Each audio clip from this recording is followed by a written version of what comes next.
This is Dr. Mark Jennings in his teaching on the Gospel of Mark. This is session number 23, Mark 15, verses 1 through 32, Pilate, Passion, and Crucifixion.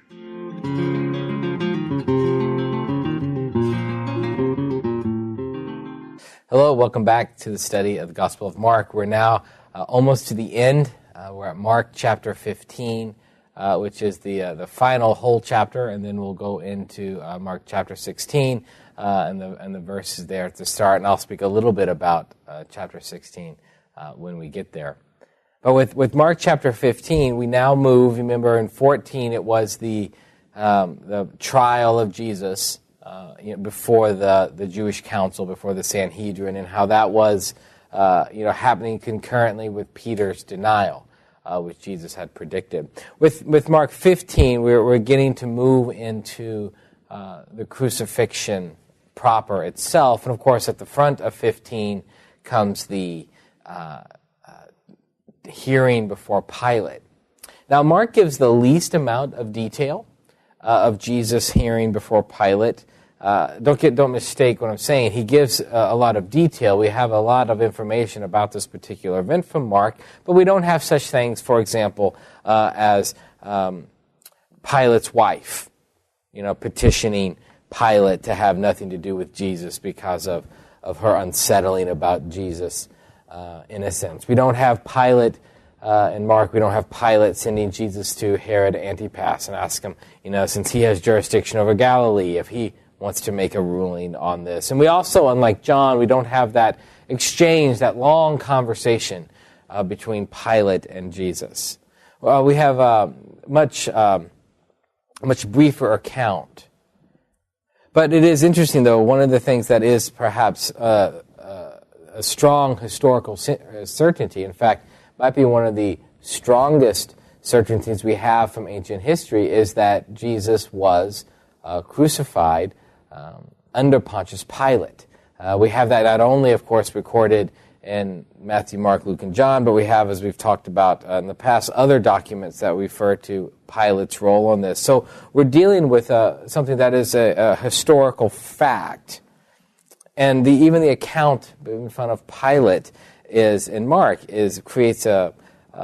presents a lot of information, if you will, about this.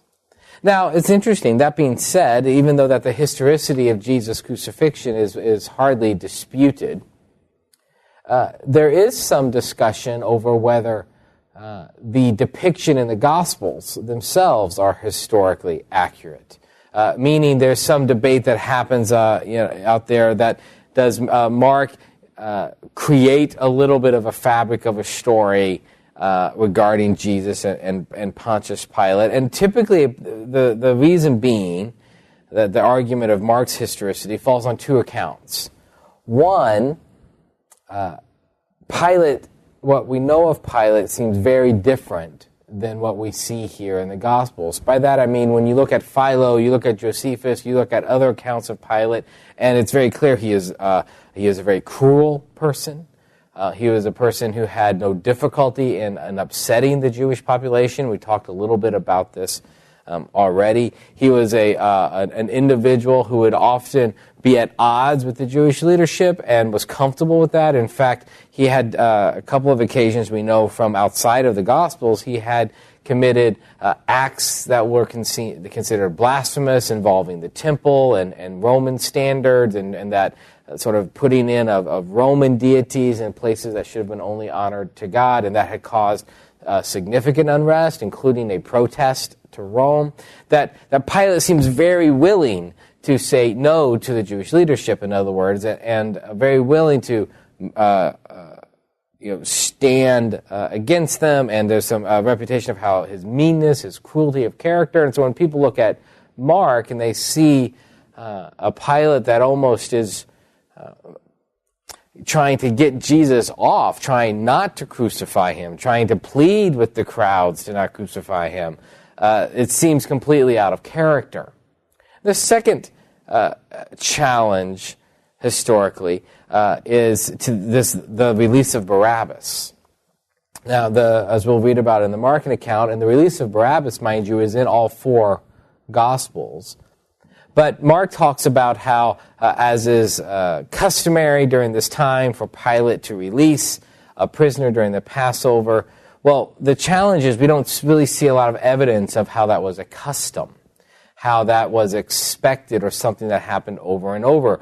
Outside of the reference to Barabbas, it doesn't seem to be, this was an expected reality. And so one of the challenges becomes, how is it that we have a Pilate who is a ruler that seems very cruel, now kind of capitulating to the Jewish leaders and even capitulating to the Jewish crowds and even instituting some sort of gracious mercy act by releasing a prisoner. And so it's often argued that that was a creation of the church, that whole bit. Not that Jesus was crucified under Pilate, but the conversation and even the release of Barabbas.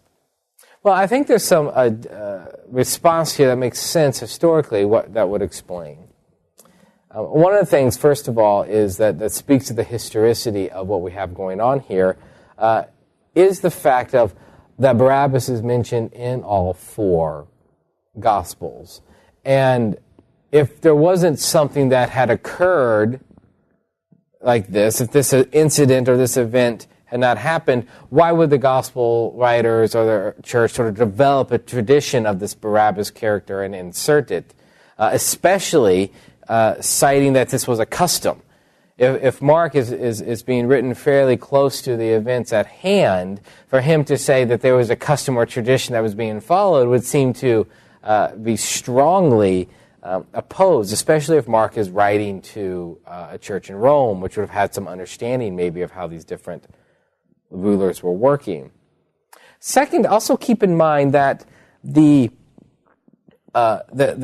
it wasn't uncommon for rulers, for example, especially conquering forces or occupiers, rather, or kings who had a bit of unrest, to do this very thing of releasing prisoners.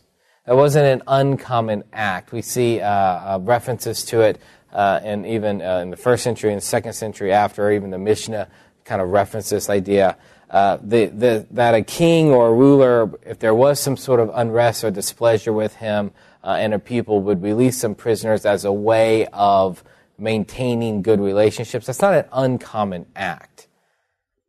And even the sense of, as was his custom or has been his custom, doesn't require an entrenched practice over, decades. It could have been something that had just developed sort of recently during that period, but of which people knew Pilate would do. It would make sense that he would do it during the Passover as well, if there's this festival that even has kind of this release from bondage idea. But I think even speaking a little bit more to the historicity of it all is the cruelty of Pilate, is the fact that Pilate had stood up to the religious leadership before. And this is why. Because Pilate had, and we know on 2 or 3 occasions, a run-in, if you will, with the Jewish leadership, and that they had complained all the way up to his bosses, Pilate might have felt that his current seat of being governor wasn't as certain, especially because we know the man who appointed him, who history tells us had a strong anti-Semitic stance, was himself his seat was himself very uncertain, and depending if this is 30 AD or 33 AD, may or may not even have been in power at the time. If it's a little bit later, there actually might have been a changeover in rulership. But if we have, you can easily see this picture, if we have ruling Jews, and some of which we know on one occasion went all the way to the emperor to voice their complaint over Pilate's rule, Pilate might feel a little bit unsettled, having been rebuked or chastised over his treatment of the Jewish leadership,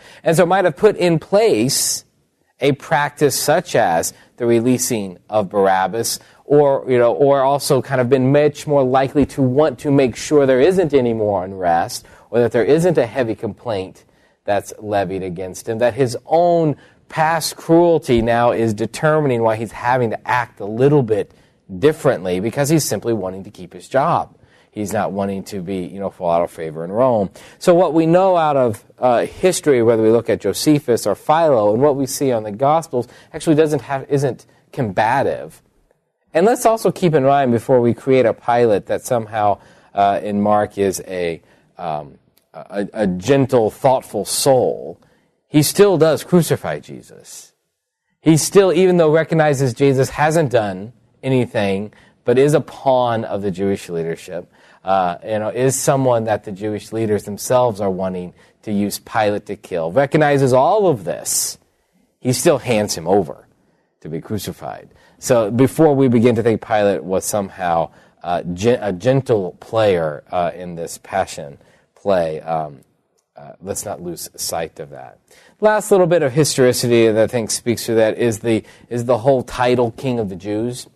You'll notice Pilate in the conversation refers to Jesus as King of the Jews, and when he crucifies Jesus, he uses the title over as King of the Jews. And King of the Jews was not a term that was used by Jesus of himself. King of the Jews was not a term that the early church used of Jesus. If this was a creation of the early church, we might have expected to see titles they liked, perhaps even Messiah. They didn't use King of the Jews. But yet King of the Jews would have been a very understandable Roman way of understanding this Messiah figure.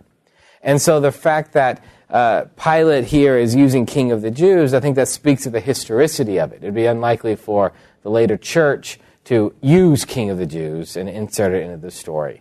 And so I think that speaks a little bit to the authenticity. And finally, I think it speaks in favor that Jesus himself was making messianic claims. That however Pilate was understanding Jesus, there was some connection between Jesus and this Messiah figure, and that King of the Jews is the way he best understands this. Well, let's get into it. Let's look here at the first 15 verses of Mark chapter 1, verse 15, 1 through 15. Mark 15, starting with verse 1.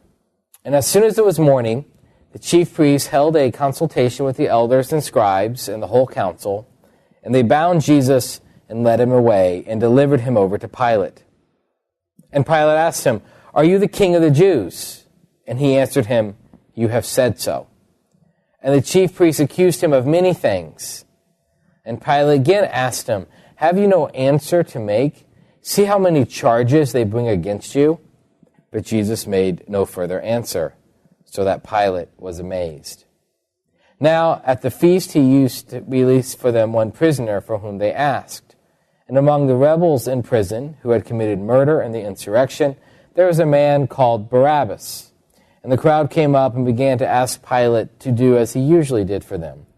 And he answered them, saying, "Do you want me to release for you the king of the Jews?"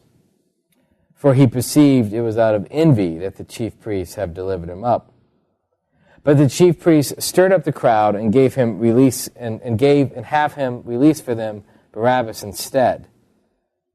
And Pilate again said to them, "Then what shall I do with this man you call King of the Jews?" And they cried out again, "Crucify him." And Pilate said to them, "Why? What evil has he done?" But they shouted all the more, "Crucify him." So Pilate, wishing to satisfy the crowd, released for them Barabbas, and having scourged Jesus, he delivered him to be crucified.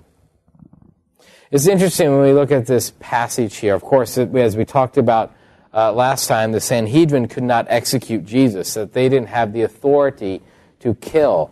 And by saying they didn't have the authority, one of the things that means also is it was very common for Rome to allow the local population to make decisions about the rulings and the judgments, but to withhold capital punishment.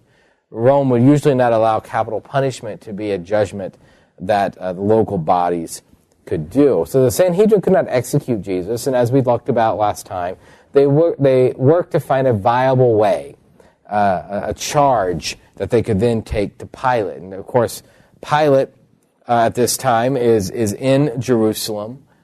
Typically, Pilate would be at Caesarea Maritima.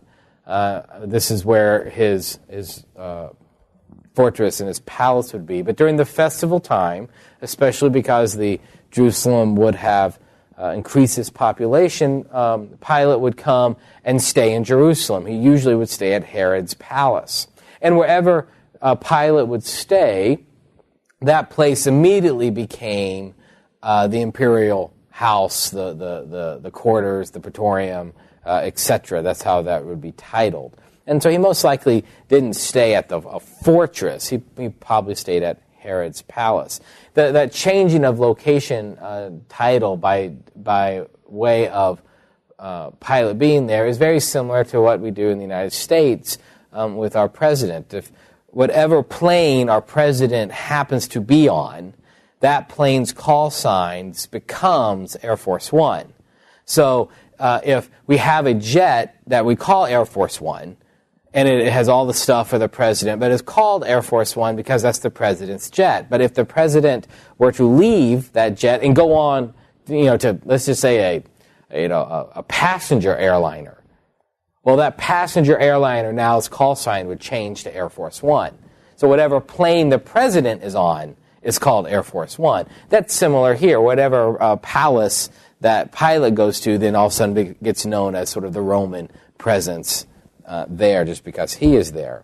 So here he is in Jerusalem, so they're able to bring Jesus to Pilate relatively quickly.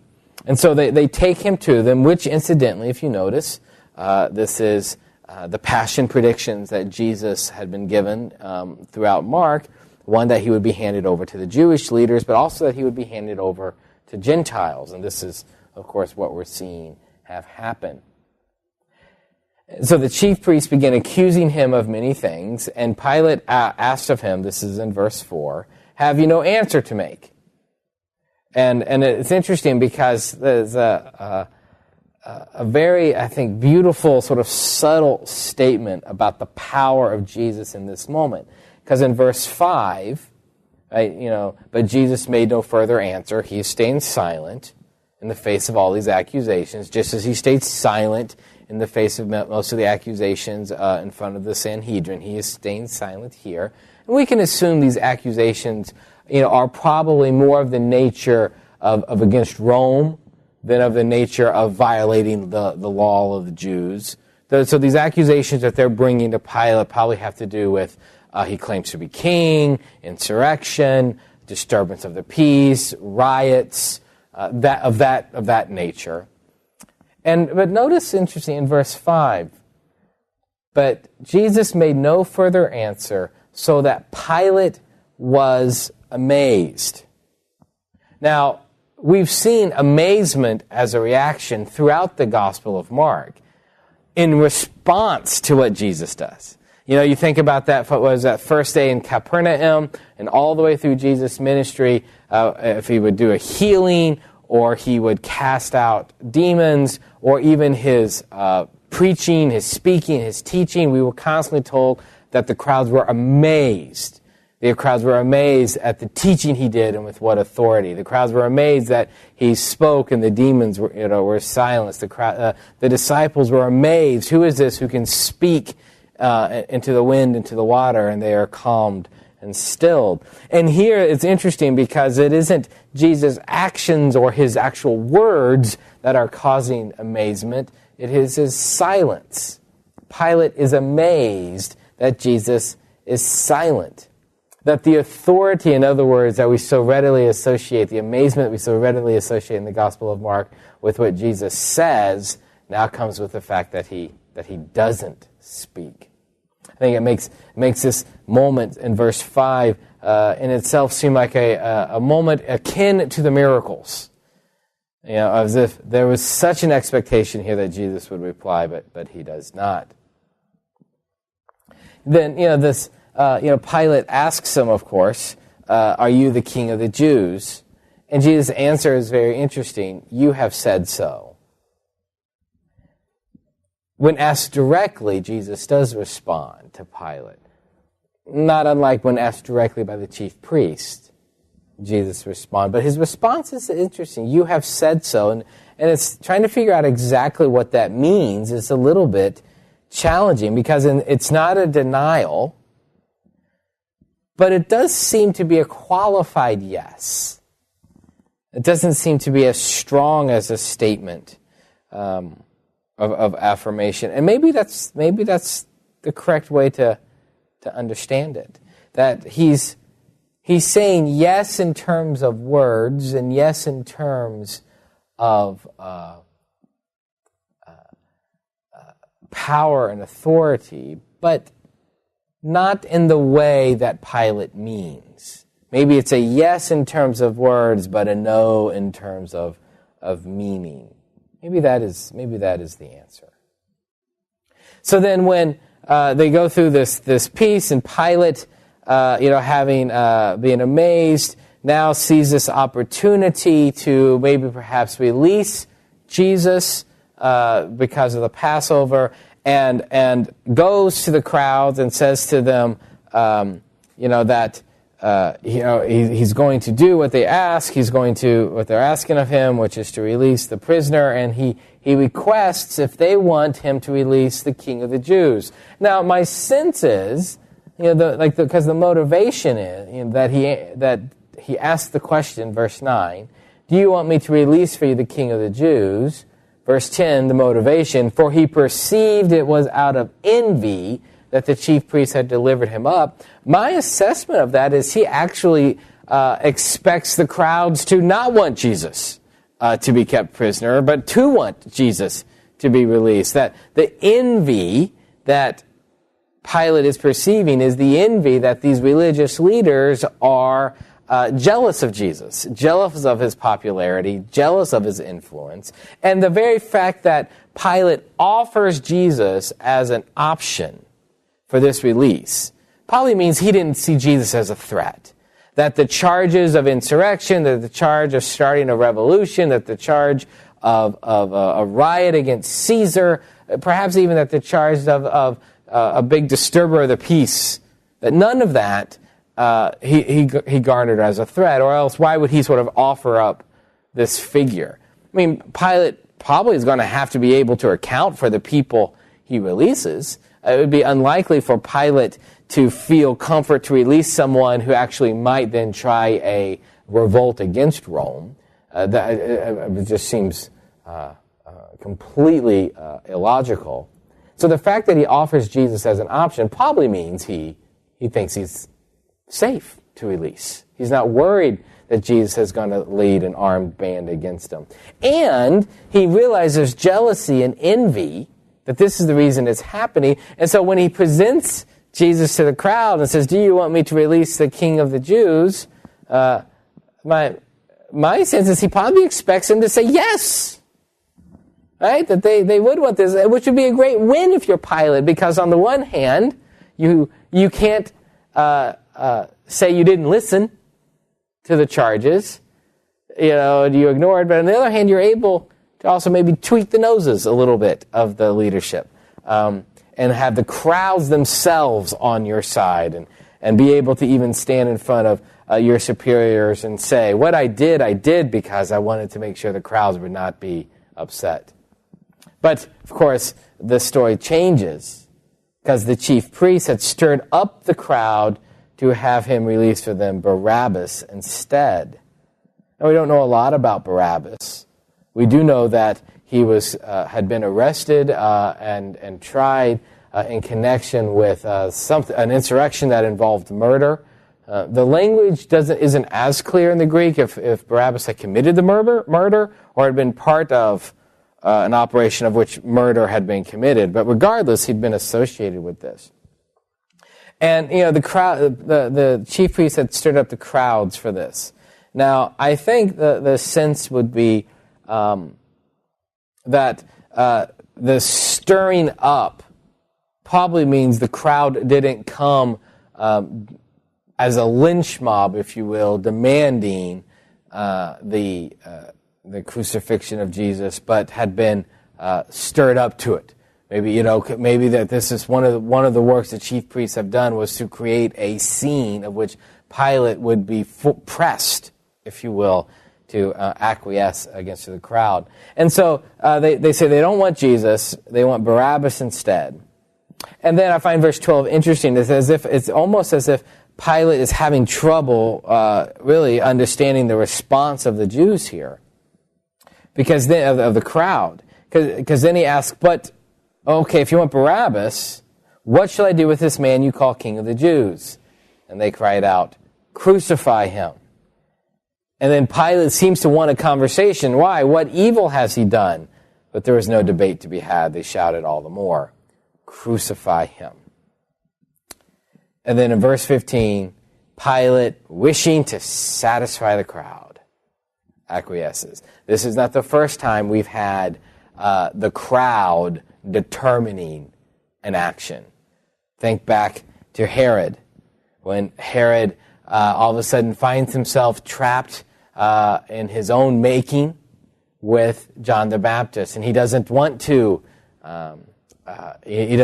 kill John the Baptist. He enjoys listening to John the Baptist, and there's something about John the Baptist's purity and his holiness that is drawn to Herod, and yet he creates this grand setting, and he makes these oaths of which now he's bound and trapped.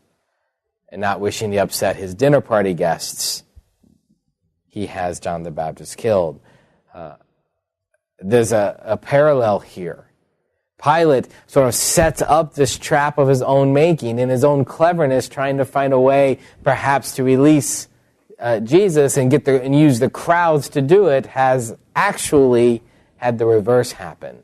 The crowds have now sided with the religious rulers and are demanding the crucifixion of Jesus.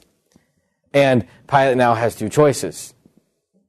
Does he stand and say he's not worthy, and therefore I'm not going to crucify him, or does he acquiesce to the crowds? And he chooses to acquiesce to the crowds. It's interesting because the crowds themselves were the very reason the religious leaders were hesitant to arrest Jesus to begin with. They didn't want to arrest Jesus in the temple because of all the crowds. And they wanted to find a private place. And here, the crowds are the ones actually now in the public sphere directing the action. We've seen the crowds throughout the Gospel of Mark be a very fickle bunch. They have been amazed at Jesus' teaching, but never really been followers.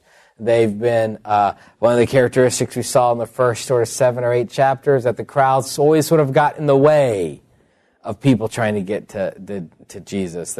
And here the crowds are, playing a role in the crucifixion.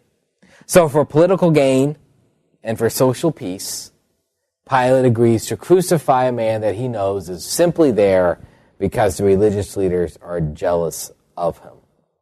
And so he agrees, and he has them handed over. He release Barabbas.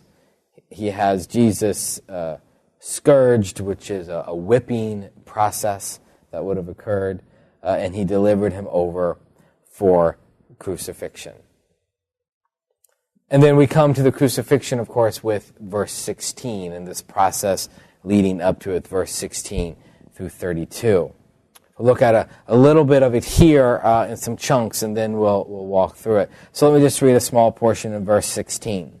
And the soldiers led him away inside the palace, that is the governor's headquarters. This is what we're referring to, how the name of the place has changed. And they called together the whole battalion, and they clothed him in a purple cloak and twisted together a crown of thorns, and they put it on him. They began to salute him, "Hail, King of Jesus!" And they were striking his head with a reed and spitting on him and kneeling down in homage to him. And when they had mocked him and stripped him of the purple cloak and put his own clothes on him, they led him out to crucify him. Verses 16 here through 20 is a mockery of a coronation. It has all the vestiges of a victory parade by an emperor or the installation of a new emperor. Of course, now here done in mockery. They have the purple cloak put on him. Of course, purple would have been the color of royalty. They have a laurel, if you will, put up on him, but it's a laurel made out of thorns. Instead of the cry of "Hail Caesar, Emperor," which was a common cry that often when Caesar would enter in, especially in a parade or a victory procession, you would yell, "Hail Caesar, Emperor." Here it's, "Hail King of the Jews." The beating of a reed, when we look at what Matthew has to say and trying to think through this picture, it might be very well that this reed was a scepter that they sort of had him hold, that now like they're using to beat with him. It's a full contempt and insult. And notice the language here of the soldiers. So they dress him up in this king, picture, this coronation, if you will. And then they begin to hit him continually and spit on him, which, incidentally, is a passion prediction coming true, the third passion prediction. If you look at the suffering servant motif, which all along we've been talking about how it's present, Isaiah 50, 6-7, talks about the continuous insults and the continuous spitting happening. So we have all of this beginning to take place. And I think it's important to realize what Mark tells us about the people involved in the crucifixion. That there is no comfort being given. That there's insult coming from all quarters. And I think that's useful as we get further into Mark chapter 15, and we'll notice some of the events that happen that make you wonder, is it insult or is it comfort? Well, Mark would have you understand it as insult, because there's nothing that occurs here throughout in Mark's presentation of which Jesus draws any personal comfort for it. So after the soldiers have proceeded with this, the beating and the mocking and kneeling down in homage to him, right? Again, this is, you can just feel the sarcasm and the vitriol and the meanness of it. Jesus now begins to walk to where he's going to be crucified. And as you're aware, usually on a crucifixion, first of all, crucifixions only happen in very public settings. Rome would use the method of crucifixion as a message. It was a very long and painful way to die. One typically didn't die from bleeding to death. Right? They died from often from suffocation, from an inability to all of a sudden breathe, because they would just become so weakened hanging on a cross that to breathe they had to pull themselves up to allow their chest to expand. Or they would die of starvation, dehydration. But it was a long process, and usually during that process they would begin to be eaten by birds and by wild dog packs and beasts. And it was done in a very public setting because it demonstrated the power of Rome. That this was what Rome could do to anyone who stood up against them. And it was as much a message as it was a judgment. For if capital punishment was simply the judgment, then there are much more efficient ways to kill someone. And indeed, if you were a Roman citizen, you were afforded the honor of a less shameful death. Crucifixion was a very shameful position to be in. For not only did you be powerless even over your own death, you were often naked when one was crucified. It had all of the social and physical aspects that would be associated with a very shameful position, which is why when Paul, speaks, for example, to the Corinthians, he draws the stress between what is honored and what is shame, and reminds the Corinthians that we proclaim Christ and Him crucified, right, which is the ultimate display of shame from a world standpoint, yet the clearest picture of God's victory. And so they would have these public places where they would usually have the vertical beam still always kind of in place, if you will, and then you would, as the condemned, would carry the horizontal portion of the cross to that location. And so this would be kind of this process of parading or walking through up to your point of where you would then be mounted onto the vertical beam. And in this, we pick up verse 21, and they compelled a passerby, Simon of Cyrene, who was coming in from the country, the father of Alexander and Rufus, to carry his cross. Now, this is a very interesting reference. It's a very brief reference.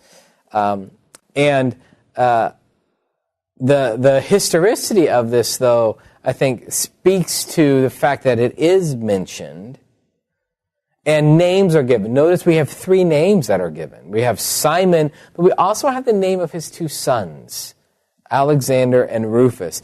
And the naming of the 2 sons is a fascinating bit here because it's not something that would be common unless those names had significance.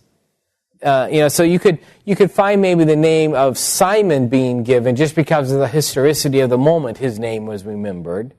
But to actually give the names of the 2 sons not only speaks to historicity and eyewitness testimony, but may speak to the importance of those 2 figures. And of course, one of the speculations is that Mark is writing to a church at Rome, and we know from Romans 16:13 that there's a Rufus at the church in Rome. And so some have wondered if this mentioning of Rufus somehow isn't connected with the Rufus of Rome, if not, maybe even the same figure. Now, the idea, the fact that they conscripted someone to carry the cross isn't uncommon. One, it speaks to, of course, the authority of Rome to have someone do this, but also speaks to now the physical state of Jesus. He's been whipped, he's been beaten, he's been, keep in mind, he's been on trial in some sort of hearing for hours, even up prior to this, whether it's from the Sanhedrin and then to the Romans. And so at this point, his weakness, he's almost unable to carry the cross. And of course, Rome would not want their victims to be unconscious. They wouldn't want them to die on the way. I mean, that would take away the very vehicle of why they have the cross, which was to show the agony and the power of the government. And so they would conscript someone, and they brought him to a place called Golgotha, which means place of the skull. I always wondered why we would refer to this place as Calvary. A lot of the great hymns of the church refers to as Calvary, and I always found that strange. And I remember trying to come up with some solution. But really, it's Golgotha, which means place of the skull. If you put place of the skull in Latin, you come up with Calvariae locus. And so that's what Latin has for place of the skull. And so thus, Calvary sort of became the name of this location. So they go to the place of the skull, and there's been a lot of debate about where this location is. Why is it called place of the skull? Is it because the hillside itself from a distance looks like a skull? Is it because it had an ominous death characteristics? And there's some other options as well. I think one of the things, though, regardless of where exactly it is, and we have some thoughts, it would have been a thoroughfare. It would have been a place where people would pass by. And indeed, what we see in the crucifixion of Jesus is we see a lot of people coming and going. And so they bring him to a place called Golgotha, which means place of the skull, and they offered him wine mixed with myrrh, but he did not take it. Now, remember what I said earlier is these are the soldiers who are bringing him here. So this wine mixed with myrrh, there's a lot of debate. What is this? Is it a sedative? Right? Is it some sort of sedative to help dull the senses? Or is it a bitter, something that would taste really, really badly? If it's the former, then it's a form of comfort. If it's the latter, then it's an even extra edge of insult. Because of how Mark has presented the soldiers, I think we're right to take it as an added form of insult, not as a sedative, not as something that would bring comfort, but as someone that would actually cause distress, taking advantage of a man's exhausted state. At this point, dehydration, the sense of weakness. You would almost want to drink anything. And here would be an ideal opportunity to have a wine tainted with a bitter sense. And so I think this might be more mockery, of course, but Jesus refuses, which, there's several reasons that have been offered for this. This may go back to Jesus saying, I'm not going to drink of the cup. He's not going to drink anything, and this is part of his fasting. If it is a sedative, then maybe Jesus is making sure he doesn't want to be dulled, that he wants to feel the full experience of the suffering. But regardless, I think, of the answer to that, it does show you the clarity still of Jesus' mind. That at this point, even though he's exhausted, Jesus has the mental capacity and control of will to say no to it. Say no to it maybe even when he physically would have desired and wanted it. Last little bit, and then we'll finish for this session. They offered him wine mixed with myrrh, but he did not take it. They crucified him, dividing his garments among them, casting lots for them to decide what each should take. And it was the third hour when they crucified him. The dividing of the garments and the casting of lots, of course, comes into play here in a little bit. Next session, when we look at the psalm and the cry of dereliction, we'll talk about that in a second. But that method itself wouldn't have been uncommon. Typically, people were crucified naked.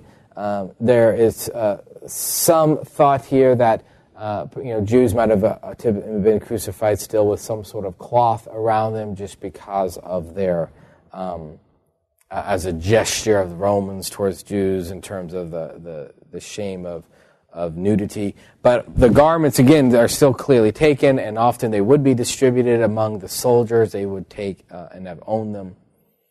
And then the third hour, roughly around 9 a.m., is probably what the third hour we're talking about here, that reference. Keep in mind, time is fluid a little bit. At least I should say it's not as accurate. When we think of time, third hour, 9 a.m., we have a very specific time in mind and a specific minute. This could refer to the period of time that is sort of governed by the 9 o'clock hour, if you will, that section. So, you could talk about the third hour, and it could be anywhere between 9 a.m. and sort of the next block of 3, which would have been the 6th hour. I mean, there's a little bit of fluidity, but you get the sense it's morning. I mean, I think that's clear. Sort of early, mid morning, not at the dawn.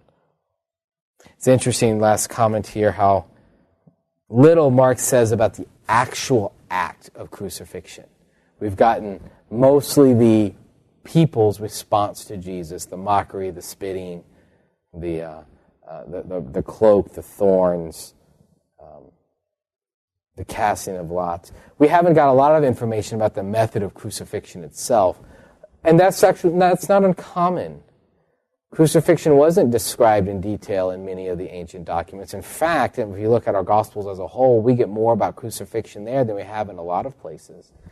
It was often decried by the philosophers and the teachers as such cruelty. And I wonder, too, as you think about it, maybe there wasn't always a need to describe in detail what happens when one is crucified, because it would have been something readily known and understood. But also, I think it speaks to that it isn't the gore of the moment that is the subject of the event. It is the authority of Christ here laying down his life as the sacrificial suffering servant, as an atonement. And the Gospels are clear to let that stand more so than the blood and the pain. We'll pick it up again next time as we work through Mark chapter 15.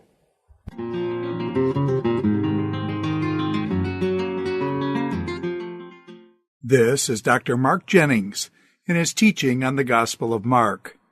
This is session number 23, Mark 15, verses 1 through 32, Pilate, Passion, and Crucifixion.